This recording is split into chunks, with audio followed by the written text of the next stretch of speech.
Let's chat today about the value of learning from peers who are close to your level. Now, obviously, it still helps them to be a little bit more experienced than your level, so you can be picking up some good habits from them or learn from their perspectives and experience and so on.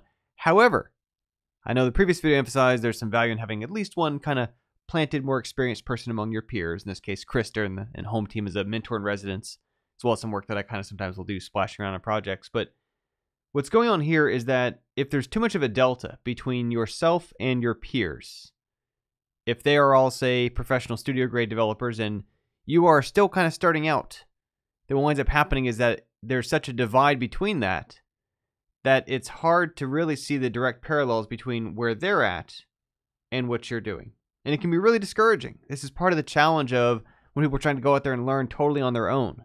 One of the obstacles, even if you find good resources, good tutorials, good videos, good all example code and stuff that you need, is that if you don't have peers who are kind of sharing the part of the journey you're on, what winds up happening is you can feel very behind because still the only things you see are the final drafts of experienced, capable, commercial, top-selling developers. You don't get that same context you do like in a classroom of about where are other people who have been at this around the same time I am, around the same level of time constraints, experience level, opportunities, connections, and so on. That's where we're going to help pace ourselves much better. People often say, right, if you want to get better at tennis, you got to play someone better than you. And that's true to an extent. But if they're way better than you, right, you put yourself out there with Serena Williams or something, you're probably not getting much better. In my old wrestling days in high school, had a partner who was nationals level at what he did.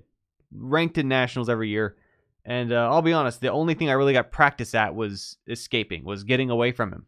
Because nothing I ever did on offense was successful against this guy. He'd been doing it since he was a child. I started halfway through high school, so had a bit of a head start on me. And the same sort of thing again we see happen where if you've got teammates who they are all vastly more experienced than where you're at, it's actually to your detriment. Because part of the other thing that doesn't happen in that situation is you won't see a spot where you can add value by inserting yourself. You know, Cunningham's Law, where one of the best ways to get the answer on the internet is not to ask the question, but to put the wrong answer. When a team is doing something that a part of it is just not quite right, the UI is not really getting the attention it needs, the art isn't as good as you could do it, that's where you see a hole to insert yourself. That's where you see and say, I could do that better. I can fix that. I can make that the way it ought to be. Or at the very least, I can level up the optimization, the mechanics, the AI, whatever piece you're interested in. You can see that opportunity to apply yourself to improve it. And the downside is that, again, if you're surrounded by vastly more experienced people who are above your level, you don't see those openings. Instead, you hang back.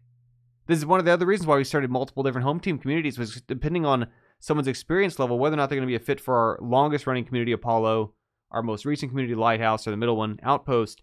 Partly depends on how much experience they have in terms of how far the delta might be between them and their peers. Now, there are some people who join straight into Apollo if they've been doing game development for a while, have a bit of a background in it. But we've tended to find if you try to put a totally new person into that context, they don't thrive as well as they do in their newer groups, Lighthouse and Outpost, where they're surrounded by people who are relatively newer than some of the people on Apollo. And still doing good work, still learning good stuff, but you can think of it a bit like in classrooms, right? And throughout all of our general education, 3rd grade, 5th grade, 7th grade, 9th grade, 12th grade, junior in college, whatever, there's a span at which you've kind of got your peers at whatever your category of studies, sciences, art, and so on, their writing level and so on, helps you pace yourself off what they're doing. You can still learn from the ones who are a little bit better at it. You can still learn from your peers much more effectively than if you got that huge delta. You stick an 11th grader next to a 4th grader. If you take someone who's been doing this for 25 years and someone less experienced, and the whole point of interaction isn't teaching, which again, that's the difference, right? That's where I've been doing this stuff since 1997, but teaching is my whole point and focus. That's my whole work, is helping correct your mistakes and answer your questions and clarify and offer options and explain these things in ways that have made sense to people at different experience levels.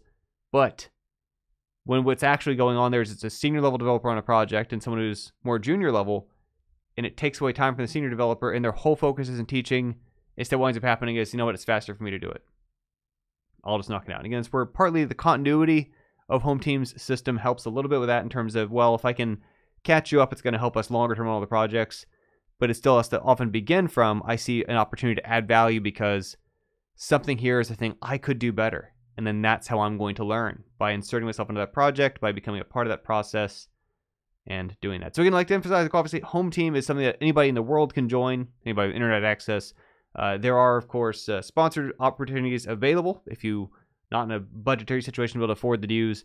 The vast majority of members are dues paying members of the organization, and then that goes back directly into being a part of our infrastructure, of our support trainers, of the work that I do, editing we have a video editor now. We've got various onboarding support systems. It's me with all my training hours, dozens and dozens of hours every single week doing training calls, which is my favorite thing to do. Absolutely why I'm so happy with my life all the time, is because I get to do what I love, helping game developers navigate actual practical real questions on game projects.